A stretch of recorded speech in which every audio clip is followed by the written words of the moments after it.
London. British Prime Minister Boris Johnson was on Wednesday asked to apologise in Parliament to the country's elderly following his former top aide's claims that he dismissed the need for a second lockdown last year as those dying from COVID were essentially all over 80.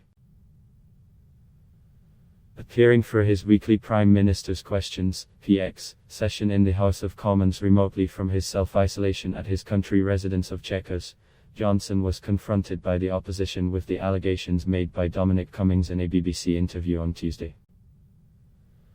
Johnson did not deny making the comments in October last year, when he said the government was making incredibly tough balancing decisions at the time. "Nothing I can say from this virtual dispatch box or nothing I can do can make up for the loss and suffering people have endured in this pandemic," he said. Opposition Labour leader Keir Starmer pressed on, "I think we need to check that the line at Chequers is working because the Prime Minister's answers have no resemblance to the questions I am actually asking him." The Scottish National Party (SNP) leader, Ian Blackford, also called for an apology, adding, "How can anyone have put faith and trust in a Prime Minister who actually typed the words 'get COVID and live longer'?" And he repeated his call for an immediate public inquiry into the government's handling of the pandemic.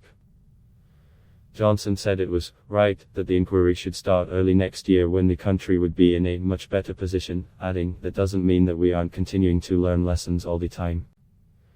The interaction came at the final PX before the Parliament goes into summer recess, something the opposition warned of as a summer of chaos, amid confusion over the government's policy on exemptions for people notified by the National Health Service, ENS, app of a COVID-positive contact and COVID passports for nightclubs. "When it comes to creating confusion, the Prime Minister is a superspreader," said the Labour leader. Johnson accused the Labour leader of trying to score cheap political points. Ad block test why?